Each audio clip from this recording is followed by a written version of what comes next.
छत्तीसगढ़ व्यापम छात्रावास अधीक्षक भर्ती परीक्षा 24 में 300 पोस्ट के लिए छत्तीसगढ़ में छात्रावास अधीक्षक भर्ती परीक्षा 15 सितंबर 2023 को आयोजित हुआ। 12 बजे से 2:15 तक 100 प्रश्न जो है एग्जाम्स में पूछे गए। जी हाँ, 100 प्रश्न आपके जो है एग्जाम्स में जो है पूछे गए थे। प्रत्येक प्रश्न आपके जो है छात्रावास अधीक्षक भर्ती परीक्षा में 1 अंक के थे। जी हाँ, प्रत्येक प्रश्न आपके 1 अंक के जो है पूछे गए।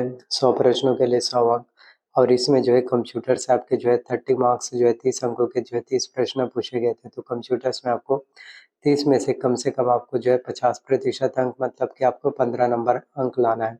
मैं आपको क्लियर रूप से बता देना चाहता हूँ कि जितने भी स्टूडेंट हैं जिन्होंने छात्रावास अधीक्षक भर्ती परीक्षा का एग्जाम्स दिलाए हैं, 30 में से कम आपका जो है 15 नंबर होने चाहिए। जी हाँ, अगर आपके 30 में से अगर 15 मार्क्स आ रहे हैं कंप्यूटर्स में, तो ही आपका सिलेक्शन हो पाएगा। और अगर आपके कंप्यूटर्स में 30 में से अगर आपके 15 नंबर नहीं आ रहे हैं, अगर आपके 30 में से 15 मार्क्स अगर आपके नहीं आ रहे, तो फिर किसी भी तरह से आप जो है छात्रावास अधीक्षक नहीं बन पाएंगे। फिर किसी भी तरह से आपका कॉम्पिटिशन एग्जाम जो है क्वालिफाई नहीं हो पाएगा। तो हमेशा आपको मेहनत जो है करते रहना, हमेशा आपको जो है तैयारी जो है करते रहना। जी हाँ, तो छत्तीसगढ़ व्यापम छात्रावास अधीक्षक भर्ती परीक्षा 2024 आप सभी के लिए काफ़ी इम्पोर्टेंट है, आप सभी के लिए सबसे ज़्यादा जरूरी, आप सभी के लिए काफ़ी ज़्यादा महत्वपूर्ण आप लोगों को देखने को मिल पाता है। तो जनरल कैटेगरी वाले अगर आप स्टूडेंट हैं, तो आपके एग्जाम्स में जो है 70 से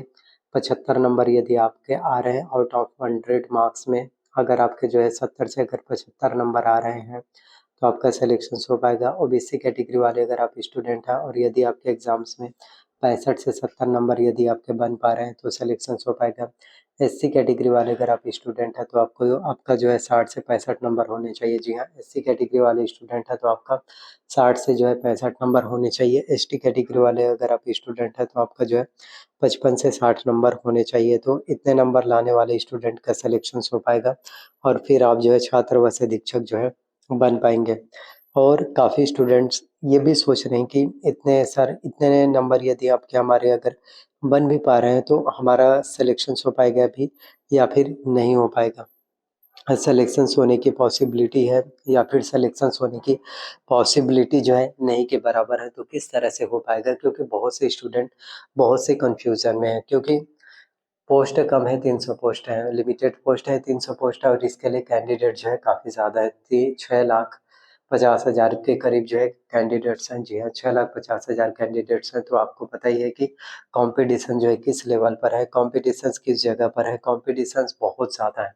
अगर आप अच्छे से मेहनत करते हैं, अगर आप अच्छे से एग्ज़ाम्स के लिए तैयारी करते हैं, अगर आप अच्छे से एग्ज़ाम्स के लिए प्रिपरेशंस करते हैं, तो सिलेक्शंस तो हो पाएगा। लेकिन अगर आपने मेहनत करने में थोड़ी सी कमी किया, मेहनत करने में अगर आपने थोड़ी सी भी अगर कमी कर दिया, तो फिर सिलेक्शंस आपका नहीं हो पाएगा। तो मेहनत उन्हीं का रंग लाएगा, कोशिश उन्हीं का रंग लाएगा जो मेहनत जो है बाकी स्टूडेंट से कुछ ज़्यादा ही करेंगे। तो यदि आपने भी बाकी स्टूडेंट से अगर कुछ ज़्यादा ही मेहनत किया है, बाकी स्टूडेंट से अगर आपने भी अगर कुछ ज़्यादा ही हार्ड वर्क किया है, बाकी स्टूडेंट से भी अगर आपने कुछ ज़्यादा ही कोशिशें की हैं, तो फिर आपका सिलेक्शन जो है हो पाएगा। अगर आपने मेहनत कम किया, अगर आपने कोशिश कम किया, तो फिर आपका सिलेक्शन नहीं हो पाएगा। तो तैयारी ही सबसे मेन इम्पॉर्टेंट है, मेन प्रायोरिटी आपका प्रिपरेशन से है।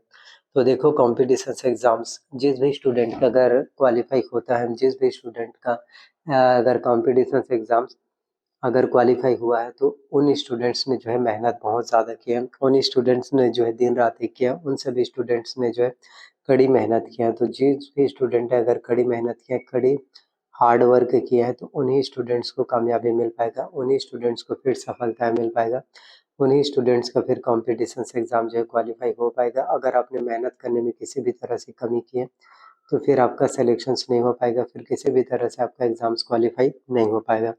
तो छत्तीसगढ़ व्यापम छात्रावास अधीक्षक भर्ती परीक्षा 2024 आप लोगों के लिए काफ़ी इंपॉर्टेंट है। तो यदि आप जनरल कैटेगरी वाले स्टूडेंट हैं, तो 70 से 75 नंबर यदि आपके आ रहे हैं, 70 से 75 मार्क्स यदि आपके बन पा रहे हैं, तो आपका सिलेक्शन हो पाएगा। ओबीसी कैटेगरी वाले स्टूडेंट हैं और यदि आपके 65 से 70 नंबर आ रहे हैं, तो सिलेक्शन हो पाएगा। एससी कैटेगरी वाले अगर आप स्टूडेंट हैं और 60 से 65 नंबर यदि आपके आ रहे हैं, तो सिलेक्शन हो पाएगा।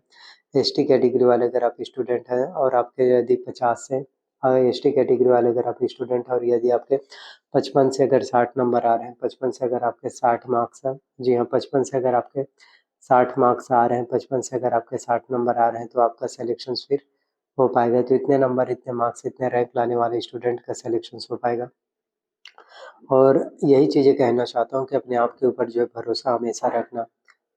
इस दुनिया में कोई आपके ऊपर भरोसा नहीं करेगा। इस दुनिया में कोई किसी को आपका नहीं पड़ा, कोई किसी को भी आपके फ्यूचर से कोई मतलब नहीं है। कोई भी नहीं चाहता है कि आपको कामयाबी मिले, कोई भी नहीं चाहता है कि आपको सफलता मिले, कोई भी नहीं चाहता है कि आपको सक्सेस मिले और आप सक्सेस की सीढ़ियों तक पहुँच जाएँ। कोई भी नहीं चाहता है, ना तो आपके कोई दोस्त चाहता है, ना कि आपके कोई रिश्तेदार चाहते हैं कि आपको कामयाबी मिले या आपको सक्सेस मिले।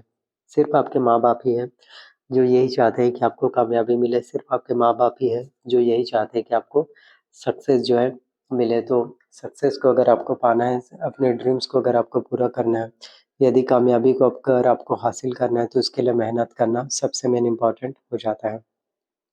तो आप सभी के लिए छत्तीसगढ़ व्यापम में छात्रावास अधीक्षक भर्ती परीक्षा 2024 आप लोगों के लिए काफ़ी इम्पोर्टेंट हो जाता है। आप सभी के लिए सबसे ज़्यादा ज़रूरी देखने को मिल पाते हैं। तो जनरल कैटेगरी वाले अगर आप स्टूडेंट हैं और यदि आपके 70 से 75 नंबर यदि आपके आ रहे हैं, जी हाँ, यदि आप जनरल कैटेगरी वाले स्टूडेंट हैं और यदि आपके 70 से 75 मार्क्स आ रहे हैं, आपके सिलेक्शन हो पाएगा। ओबीसी कैटेगरी वाले स्टूडेंट हैं तो यदि आपके जो है 65 से 70 नंबर यदि आपके आ रहे हैं, 65 से 70 मार्क्स यदि आपके बन पा रहे हैं तो सिलेक्शन होगा। एससी कैटेगरी वाले स्टूडेंट हैं 60 से 65 हैं तो सिलेक्शन होगा। एसटी कैटेगरी वाले स्टूडेंट हैं तो 55 से 60 नंबर यदि आपके बन पा रहे हैं, 55 से अगर आपके 60 नंबर बन पा रहे हैं, 55 से 60 नंबर आ रहे हैं तो आपका सिलेक्शन हो पाएगा। तो इतने मार्क्स, इतने रैंक वाले स्टूडेंट का सिलेक्शन हो पाएगा। इतने नंबर, इतने मार्क्स, इतने रैंक वाले स्टूडेंट्स को जो है कामयाबी जो है मिल पाएगा, सफलताएँ जो है मिल पाएगा। तो हमेशा जो है कामयाबी, सफलता अगर आपको चाहिए तो उसके लिए मेहनत भी करना होता है, उसके लिए टाइम भी देना पड़ता है। तो जितना ज़्यादा आप टाइम दोगे, जितना ज़्यादा आप कोशिश करोगे, जितना ज़्यादा आप हार्ड वर्क करोगे, उतना ही ज़्यादा आप सभी का सिलेक्शन हो पाएगा, उतना ही ज़्यादा आपका एग्ज़ाम जो है क्वालीफाई हो पाएगा। तो कभी भी कोशिश करना, कभी भी मेहनत करना, आपको नहीं छोड़ना है। फिर आप जो है हॉस्टल वार्डन बन पाएँगे और डेफ़िनेटली आपका हॉस्टल वार्डन जो भर्ती परीक्षा है वो एग्ज़ाम जो है क्वालीफाई हो पाएगा। मेहनत करोगे तो सब कुछ पॉसिबल है, मेहनत नहीं करोगे तो कोई भी चीज़ जो आसान से आसान चीज़ है, वो भी आपको इम्पॉसिबल सा, आसान से आसान चीज़ें भी नामुमकिन सा लगने लग जाएगा। तो अपने आप के ऊपर हमेशा भरोसा करना कि हाँ, आप मेहनत कर रहे हो तो आपको सफलताएँ ज़रूर मिलेगी। आप मेहनत कर रहे हो तो आपको कामयाबी अवश्य रूप से मिल पाएगा। कामयाबी तभी मिलती है जब आप मेहनत करते हो, तो इसलिए कोशिश हमेशा करते रहिए। Then thank you so much. मिलते हैं किसी नए वीडियोज़ में एंड वीडियोज़ को ज़्यादा से ज़्यादा आपको शेयर करना है। Thank you.